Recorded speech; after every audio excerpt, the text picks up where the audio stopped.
Welcome to another edition of Action 14. I'm Mike Briggs. We'll be bringing you information from the city, from the school, and from the arts. We start out with the city. I welcome Mayor Pullman to the show. Thank you very much, Mike. It's always a pleasure to be here with TV 14 and your viewing audience. It's going to be a very busy time in the next 2 to 3 years, and let's talk about building. There's the possibility of several different housing activities happening in the city of Plymouth, the first of which is on Carr Road, Correct. Which is just west of Walmart. West of Walmart and south of Kiley Way. That received the go-ahead for their site plan, and they're looking at putting in 34 units. Wow. On that corner. It's you can identify it because it's kind of a rise in the landscape, and they have a lot of excavation to do there. But that'll be a first phase one of 34 units, and then there'll be a second phase, which I think is 24 units. I'm not sure about that. But the whole project will probably be about 10 to 12 million.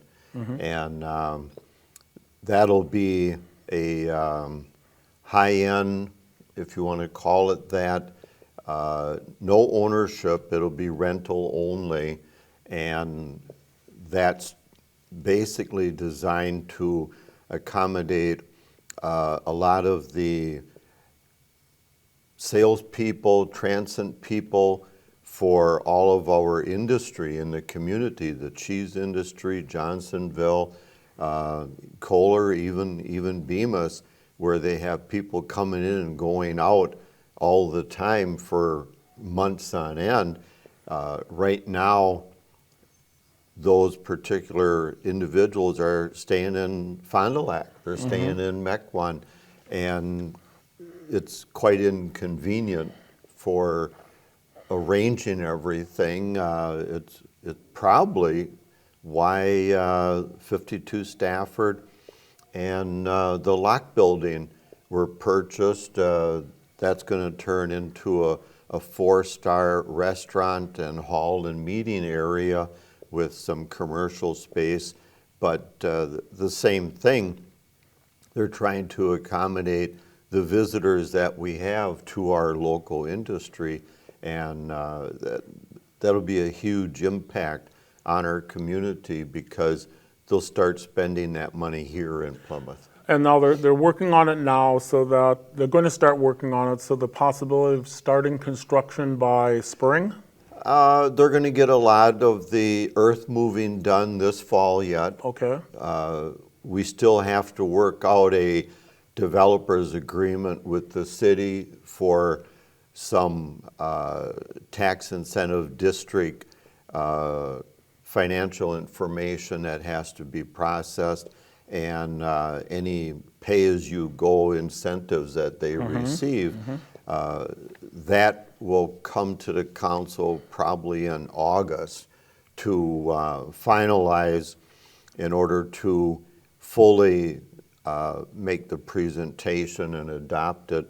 But we will have, at the end of July, a kind of an informational committee of the whole to explain for our viewers, and of course it's streamed by TV 14, the purpose behind and how TIDs function. And the best example, of course, is we just closed TID 4, and that put $140 million on the tax roll. So it has a very beneficial effect if you construct it and have the agreement in place in the process. And that's what we're doing right now. Yeah, it's going to be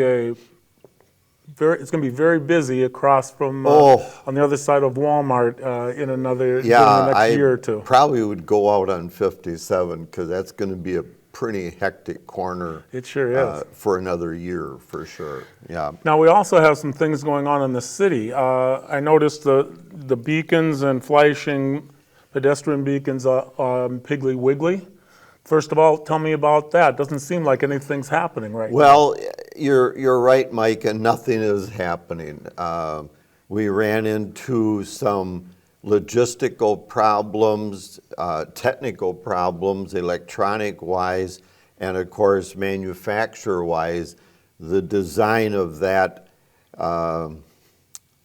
beacon and the wiring to do it is quite complicated, to say the least.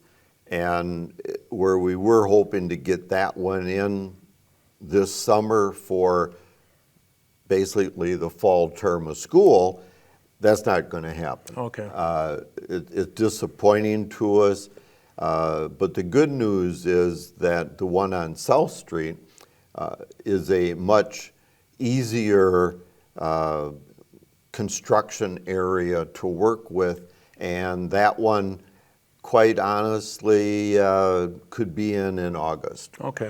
So that one we're hoping will be in for the start of school, but it's not as easy as it looks, evidently. No. And now going through downtown Plymouth, you have things going on there that just started up. Now that's a different area entirely. Well, that's the gas company, Yeah. so that we have nothing to do with that other than get out of their way. And the gas company is replacing its gas main right through downtown Plymouth Yep. and out Eastern Avenue. It turns out that that particular gas main is the oldest in the entire corporate structure of the gas company, which is undersized, and they need to make it bigger and safer. So they're hoping, knock on wood, to get that done by the time school starts, because this is going to be a real bottleneck if we don't. Well, and the same holds true about the streets that are being worked on to the south of Riverview. Correct. We have those done by school starting? Well, we're hoping Labor Day. If weather cooperates, there's a lot. I mean, when you do the whole street, curb and gutter, sewer, water, Yeah. take all the pavement out and redo it, the hopeful date is Labor Day. Quite honestly, it's probably a couple weeks into September because there's always delays. Weather is just part of nature, and that was a full curb-to-curb redo, so that's pretty extensive. And now let's talk about more building, because you're having a meeting possibly in August to talk about some land that is behind St. Vinny's. Am I correct? You picked up on our council meeting of 2 weeks ago. Right. We approved the rezoning of the land, which would be south of St. Vinny. South of St. Vinny's. And that's another farm field, 30 acres, give or take. And that was rezoned from R4 to R5. That allows for greater density in building that will accommodate for a suitable builder to put single-family duplex, fourplexes in there in order to populate that 30-plus acres, and those will be, I'll call it mid-range, single-family. The design is to be in conjunction with our year-plus long housing ad hoc committee to try and have some incentives built into new homeowners who will be occupying those homes, bringing families in, bringing students in, hopefully for school, because the school wants more students. Of course. And that one will be presented in August.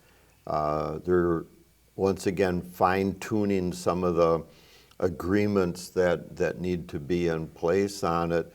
But the rezoning was the initial step in order to make that even possible.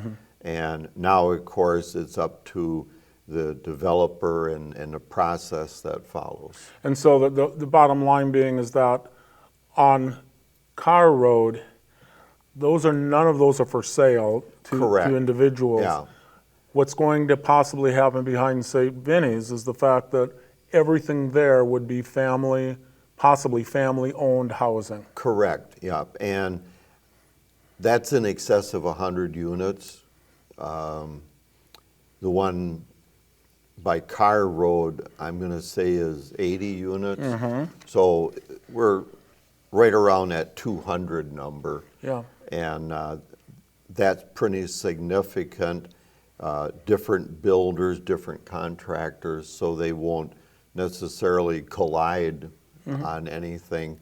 It'll take 2 years to develop because there's a lot of earth moving that has to be done, and drainage, and pond building and all that. And is there some possibility of financial assistance for people wanting to build their homes here?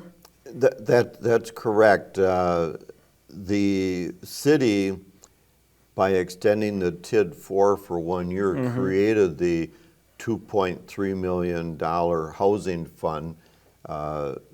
We haven't decided how to split that up in different packages for assistance for families that do build there and live there, owner occupied.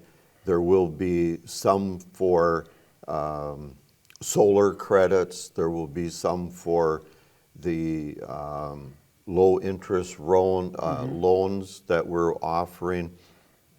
So it's a mixture of what works best in the process, and I suspect that'll be a springtime thing. Okay. We still have to contend with winter around here. Certainly. And by the time they get everything prepped and engineered, that takes a lot of infrastructure to lay that out, and it's going to take a bit to do that. But I think both projects with developers could be in full swing by springtime. Okay. Yeah. Yeah, so we're going to have some building on the northeast side, some building on the... Kind of the southeast side. Yeah. And those are good areas. They're not populated areas presently, so that'll increase, the population in the city. There's already the property's already, part of the city property, and so it'll be a huge opportunity for us to look at increasing our housing availability, our labor force, and of course, we're short workers everywhere. I don't think there's an industry or job out there that doesn't have a help wanted sign. So we're hoping to fill some of those gaps with some of this opportunity that we're bringing forward. And until we close TIF 4, people have said to me, well, why haven't you done this 2 or 3, 4 years ago? Well, the truth of the matter is we did start it 2 or 3 or 4 years ago, but we couldn't do anything because we were TIF'd out. And when April of 24 came and we closed 4, that opened us up to the marketplace, and we're able to offer incentives for this type of construction. And so these things have kind of been in the hopper for 2, 3 years, and it's now finally coming about. I'm really glad to say that they've been waiting for this event, and they've got their house in order, their financing in order. So we look for it to go relatively smoothly once it gets going. It's going to be a busy time in the city of Plymouth, though. It will definitely create some dust storms. Good question. As if we haven't been busy enough with the road construction. And then we had our cheese festival. We just had the Mill Street Festival, and it was that huge. Fantastic! And so, what a crowd! Yeah, yeah, and so amazing. We have a lot of things happening in the city of Plymouth. Yeah, and that's a good thing. Certainly, it's something that we've been planning for a long time, and we finally have the opportunity to do it. Let's talk about something that is a little bit on the rough end, and that is the fact that our electrical rate is going to be going up. I saw that in your last meeting, discussed and voted on. We have not had a rate increase for quite some time, but we are going to get one shortly. We're going to get one shortly. It's been 10 years since we had an electrical rate increase. Round numbers, it's 8%, and that is a lot, but probably should have been done 2-3 years ago. Our auditors have been after us to do it because we have a state mandated rate of return in order to stay solvent, and because of good management, we've kind of milked that a little bit as long as we could, but it's finally come to the point where we've fallen below what they say is your low target level, and that application is going in as we speak. It'll probably take 6 months to get it approved, and that approval, the PSC controls all of that. We submit the paperwork, and then they look it over and they tweak it a little bit. Typically, we don't get what we ask for. Typically, they adjust it a little bit. So we're asking for 8%. If we get 7%, so be it. But it's all mathematical, and we have to substantiate that.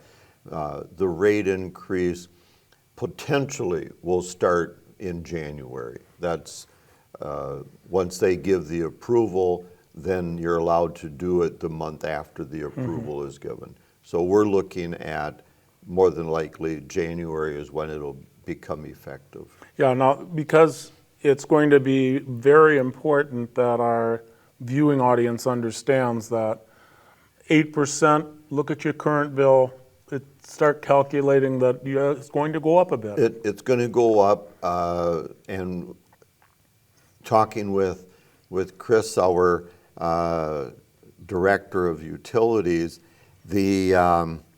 some of our costs have doubled and tripled, and we can't keep paying double and triple costs for supplies and material and not recoup that and run our reserves down. We have a very strong utility, and to keep it in the proper management perspective, we've held off for 10 years, and the only ones that'll be happy about this are the auditors, because then they won't make a disclaimer on our financial disclosure. But 10 years, 8%, that's 1% a year, less than that. That's pretty good. And we've done a lot of things to control expenses, but it's finally getting to the point where when we fall below our rate of return allocation, we just have to bite the bullet and do it. And so that'll come up in probably January, we'll see. And information will be on the website, but we'll have information out on that, yeah. Yeah, with all the crowds we've had in downtown Plymouth, we still have not had many issues. No. We should congratulate our community and our people that in all the gatherings and all the large... Summer's only half over and we have more to go. Yes.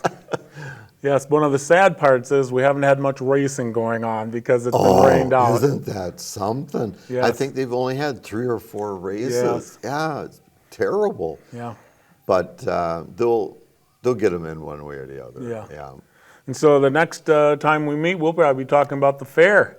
You know, it's getting that time of year. There you go. Yep, and that's always an interesting time. You know, we do have a city ordinance that you're not allowed to count calories during the fair, so you don't have to worry about that. You know. Well, I certainly want to thank you for being on. You're welcome. It's been good information for our community, all the building that's happening, all the future gatherings that's happening.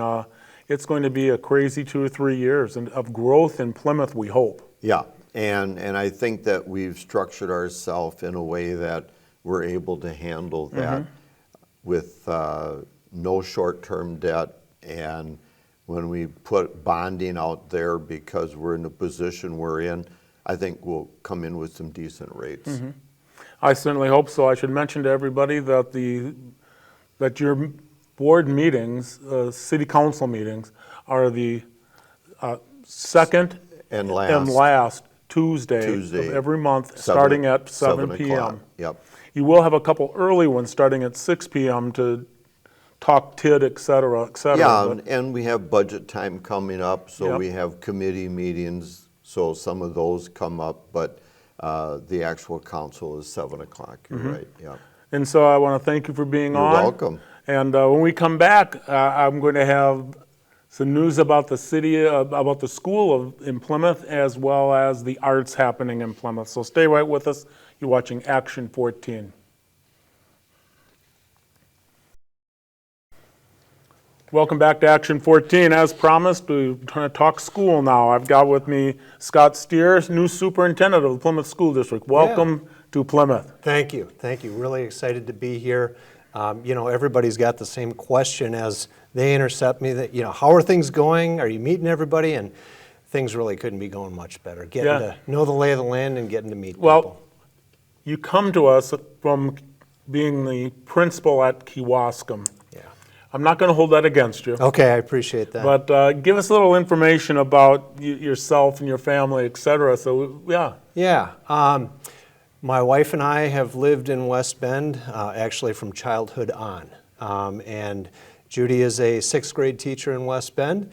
We have 2 kids, Joey and Julia. Julia is a nurse for UW Health in Madison. And Joey is 20, going into his 3rd year in finance at Whitewater. So he's home for the summer, but otherwise things have gotten pretty quiet around the Steer household recently. Yeah, okay. Yeah. And so let's back up a bit, though. You started as a science teacher. Right. Okay, but what drove, I know it drove me to education, because I started out as a computer programmer in Washington, D.C., and found out quickly that I didn't want to live in the big city, and everything kind of brought me back to get my teaching degree in math and computer science. You have to have a story, too, about why did you go into teaching? Yeah, well, a couple things there. You know, on the one side, my love of the outdoors led me to biology. So whether it's fisheries, forest habitat, things like that, that really drove me that direction. But more than the content was, and it sounds a little cheesy, but the impact that some of my teachers had on me growing up, whether it was elementary, middle, or high school. I was fortunate to come from a very supportive home and family. But beyond that, I had teachers who along the way kind of helped steer that course. And again, it sounds cheesy, but the impact they had really led me to want to pursue the same field for the same reasons. Mm-hmm. And there are fields that would have paid more, could have advanced you quicker, but you stayed with education. Yeah, that to me was never a doubt. I think that global perspective of being able to impact lives and improve, hopefully, some of the lives, the people that you come into contact with, that coupled with the idea that if you're looking for a profession that is conducive to having a family and coordinating a lot of the activities between home and school and things like that, it really lends itself well in that area. It So does. it's been a great fit for my wife and I. Good, good. But now, give me the history of your teaching career, Yeah. because I already told everyone that you were a science teacher, but, Sure. but things advanced and changed throughout your career to where you now are a superintendent. Right, it did. And I mean, I went into education with the idea that I was going to teach and coach for 40 years and then right off into the sunset. And 40 was just, arbitrary. But along the way, in my 12th year, so I taught 7th and 8th grade math and science for 12 years. But at that point, and this is in West Bend, there was an opportunity to serve as an interim athletic director. And I thought, if ever I'm going to try administration, this was kind of that no-risk opportunity where I could do it for a year, and if it wasn't a good fit, I was assured of my teaching position. So I did do that, and after the year, I did enjoy it, some new challenges. A little more removed from the classroom, which has always been a little bit of a struggle for me because that's my first love. But after that first year, I was asked to stay on and did, and served as athletic director for 7 years. Again, really enjoyed many aspects of it, but found myself needing to be more connected to the classroom. Okay. And as an athletic director, I know everybody thinks, what a great job. You get to go in the evenings, you get to watch games and cheer, and then you get to go home. How easy could it be? Much of that is true, but the fact that you are somewhat isolated, you are somewhat removed from the classroom and the school itself in some respects, I wanted to get back, and I became an assistant principal for all of about a month in 2008, and I was just getting my feet wet into that role, and then a principal position in Kewaskum opened up. And so I pursued that and never thought I'd make a move in August. That just does not seem to make a lot of sense. But again, it was a good fit not only for me, but for my family. My commute went from 11 minutes to 13 minutes or something because Kewaskum and West Bend were so close together. And with young children, I knew that I had to have that ready access back to West Bend for my kids' things. Yeah. So for 9 years, I served as principal at Kewaskum High School. And what I enjoyed about that was it very much gave me an opportunity to be a part of the entire school again. In the classrooms, with the kids, with the teachers, part of athletics, part of facilities, all those types of things. And very much enjoyed it. I would say the last few years, that superintendent itch got me a little bit. The idea that I could really work between the school and the community and bring them together, and all of us ideally row in the same direction and work together to benefit our kids and our families, that really excites me. And to be honest, it was the July board meeting last year that I attended a Plymouth board meeting out of curiosity just to see what were the dynamics, the support of the community for the schools and vice versa.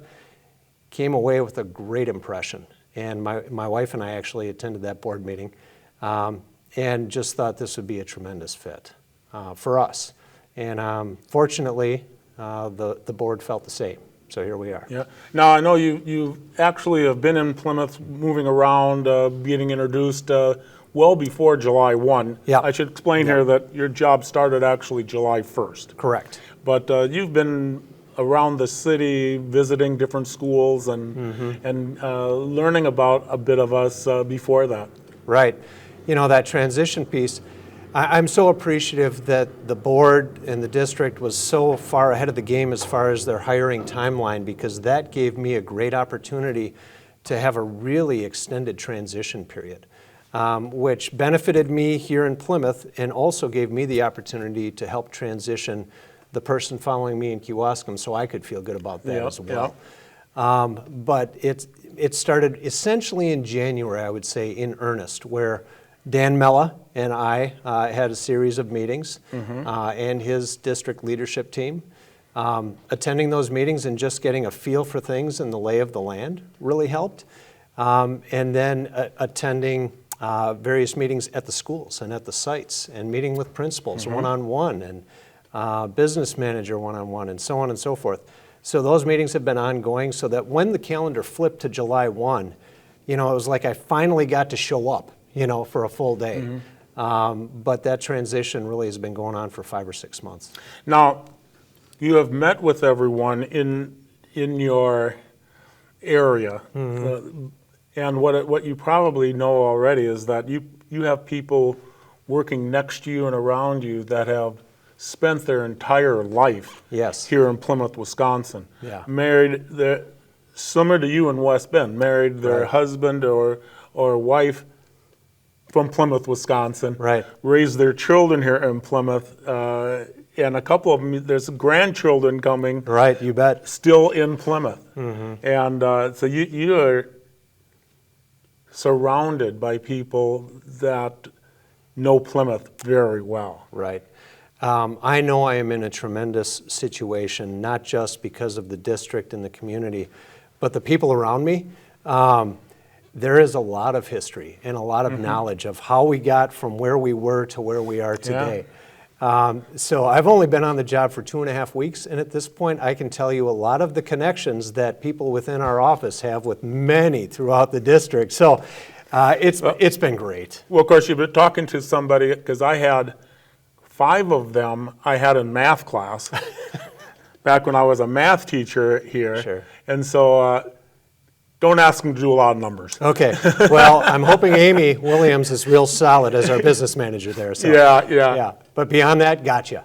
Oh, it's been fun. Yeah. Because I actually came here in the fall of '77. Okay. And could never leave. Yeah. It was just, the place was made for me. Right. And so I bought the first computer here in 1980, and look where that's taken me. Right.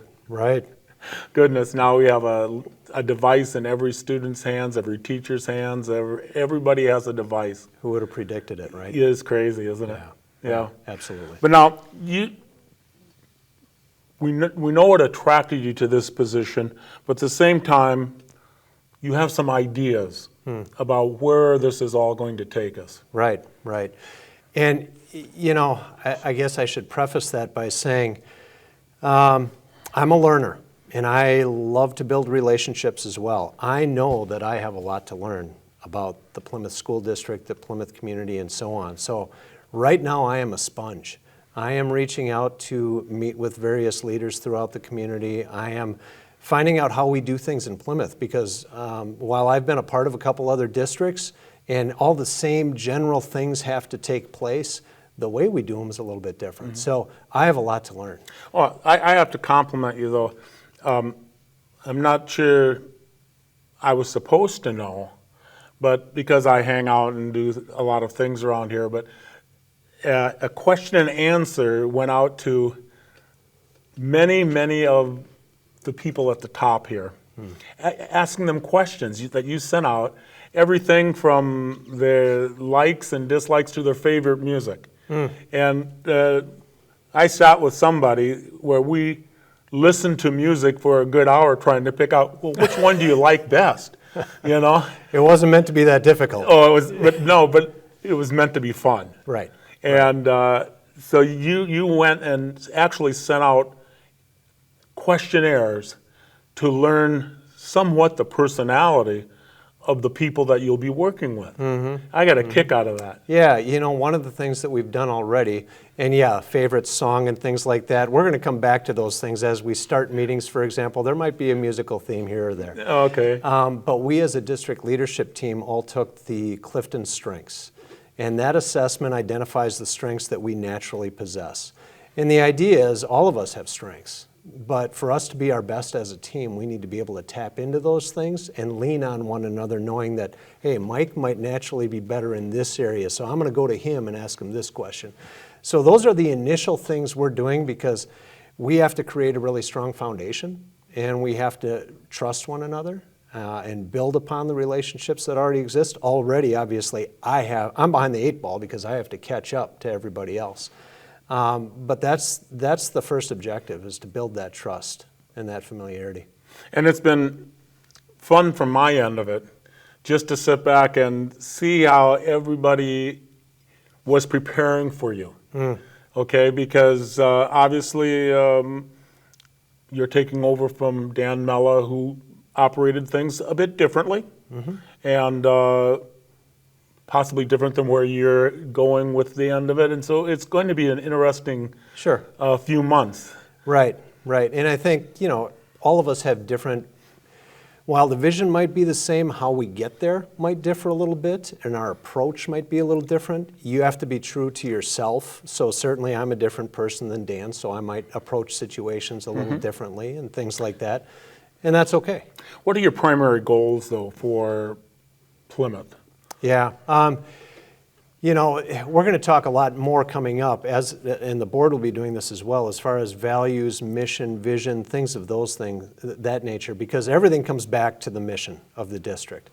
While we'll work through those things, I'm willing to bet that it's all going to hinge on doing really great things for our kids and preparing them for whatever they want to do when they leave us.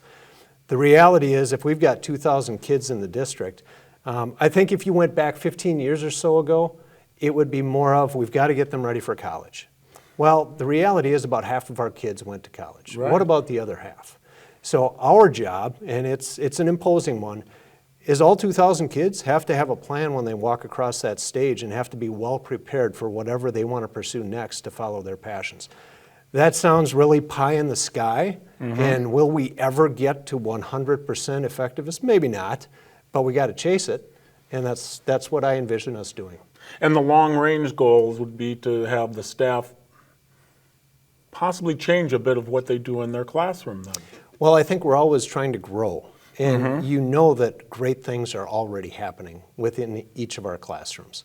But with that idea that we need to get better each and every day, no matter what our role is in the system. It's not just teaching, it's custodial, it's food service, it's all of these things. We are the same team. So if we all focus on that goal of being here for our kids and making sure that their experience is top-notch and getting better every day, the success follows after that. One thing I kind of missed in the early part of this discussion is, and I want everybody out there to understand that it's important that, what are your hobbies? Oh. What do you and your family do for recreation, et cetera, et cetera? Right. You talked about outside, Yep. possibly fishing, but Right. what? I skipped right over that, didn't I?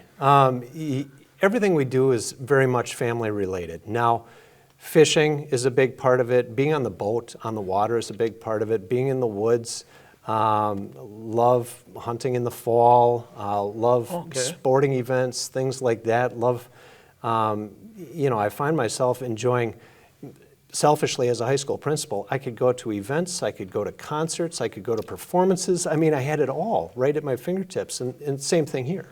So all those things bring me a lot of joy, but as a family, it's very much outdoors and just finding excuses to be together.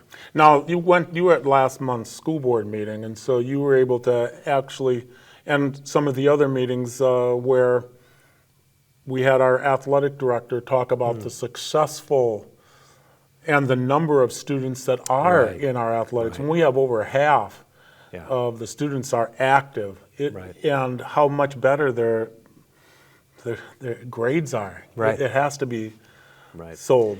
It does, and I think Mr. Knaus highlighted 75% of our kids were involved in at least one activity. Yeah. And that, just so people know, that is so far above the average. It's a tremendous accomplishment by everybody here because it takes everybody to encourage kids to try things, right? We know that kids who are more involved in extracurricular activities perform much better in the classroom. Their emotional health is so much better. Their resiliency is so much better. Being part of a team, hard work, all those things are such valuable life lessons. So regardless of whether it's athletics, the arts, clubs, what have you, we want our kids to be involved in at least one thing because we know what follows. Yeah, because we have a musical every year, and generally it's a double cast musical every year. We have activities in music that other schools are just jealous of. Right. And we're able to put that together along with athletic events. Right. And it also is the understanding of our group of people here that allow our students to be in both, to play in the band, to be in the musical, and to be in sports at the same time. Right. There's for the most part, very common need to have all of that. And again, I think as long as we're all in it for the kids and making it work for them, because their schedules, we all know how busy our kids are. They're tight, so it takes the adults helping to facilitate that. I do want people to know as well, from outside the community, me now coming from outside, the level of our performing arts and our music and so on, people know. Okay. People know. Yeah. Okay. It's impressive. Well, I want to welcome you to Plymouth. Thank you. You've got a lot of, well, now I say a lot of work ahead. Yes, you do. You are now meeting and having gatherings with principals, et cetera, finding out how they work and how they believe in at their buildings. But it won't be long now. The staff will be here soon. Right. Yeah, I mean, we're looking at a month, and away we Yeah. go. And in the meantime, I'm trying my very best to meet with as many of the community leaders and people like that, because I know once our kids show up, things accelerate around Yeah, here. yeah. You know, we're a little more tied up. So it's been very enjoyable getting to know a lot of the leaders in the community as well. Now, you just shook hands for the first time with the mayor of Plymouth. I did. Hopefully you can get together with him and have a discussion about how the city of Plymouth, he's been the mayor here for many years, Right. and no one cares more about the city than your mayor. Right, absolutely. I'm looking forward to that conversation as well. Well, thanks again for being on here. I hope we can do this every month, talk about what's happening in the school system of Plymouth and how we can make the community understand what we're doing here. That looks great. Sounds great, and I look forward to it. Good. We'll see you next month again. All right, thanks, Mike. When we come back, I'm going to have Donna Hahn here. We'll be talking about the arts and what's happening in the arts here in Plymouth, because we're just getting ready for the Cheese Capital Blues and Jazz Crawls coming, and we're going to be talking about that. So stay right with us. You're watching Action 14.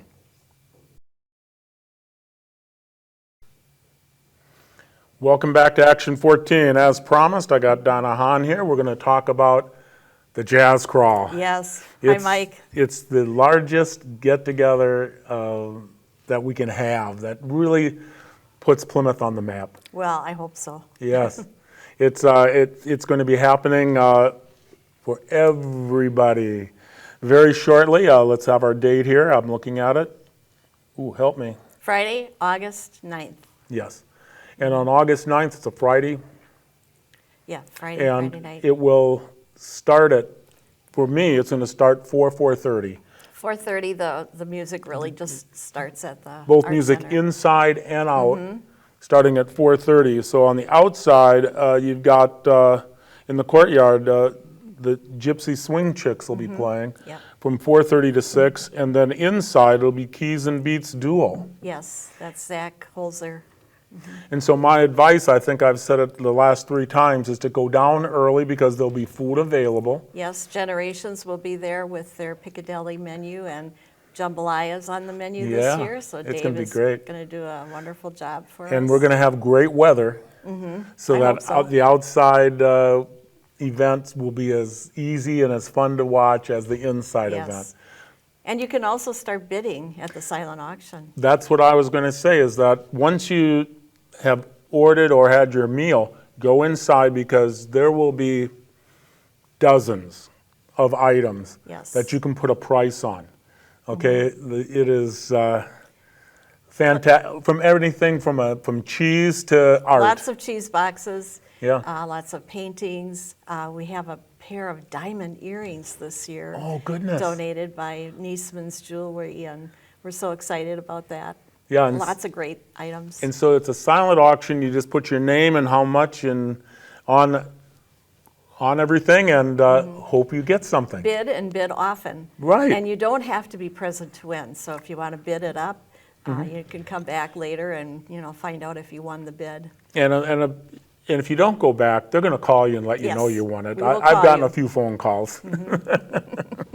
But that probably, you have your armbands. That's important. They're $10 each, and then you can ride you'll have trolley. The trolley will take you all around to everything, but everything starts at the Arts Center because the armbands are a big item, but nevertheless, the silent auction is a huge item. It's really the main part of the fundraising for the evening. The silent auction and then the wristband sale are the two ways that Yep. we can earn money on the event. And so be part of that. Be sure to get your wristband early. Be sure to put your name and an amount on many of the clipboards that'll be there. Yes. And start enjoying things starting at 4 o'clock. Yes, and we also have a new art show that opens that evening. It's called Sculpt, Form in Three Dimensions. And so you'll be able to view the art show, even though we do have the reception for the artists the following week. You could come in and you know, look at the beautiful sculpture pieces. Now, the Art Center is the only place where the music starts at 4:30, from 4:30 to 6, both inside and out. And then at 6 o'clock, you're going to change bands, but you'll have music inside and out also at 6 o'clock. We have Jazz and More Quartet, that's in the Great Room. And then outside, the Blue Tones will be playing. Yes, the Blue Tones are back, and Isn't we had that- them a number of years ago. Yes. And it's Louis Luina and his group, and we're so excited to have them back again. They'll be on the outside playing, and so there'll be music starting at 4:30 and going until 9 p.m. Yes. at the Art Center. Everything at the Art Center closes down around 9. Then you can, you know, like I said, come and check on your bid, see if you won, but otherwise we can call you too. Now, at 6:30, you can wander across the street, and I know you have things happening at the Plank Road Distillery. Yes, we have a great band there called Tonic Roots, and they're very popular in the county, and people love them, so that's going to be their trio this time around. And they, in the past, they have had their music outside also. Yes, And so that's why we're going to have great weather. we are, definitely. And at the same time, starting at 6 o'clock, Moxie Cafe and Catering, they're actually going to have someone. Yes, they're going to have a duo this year, so we're happy to have Moxie on board with us. And of course, Rana and Patrick were with us when we had the jazz crawl at the 52 Stafford. So, you know, they're very familiar, and we're excited to have them.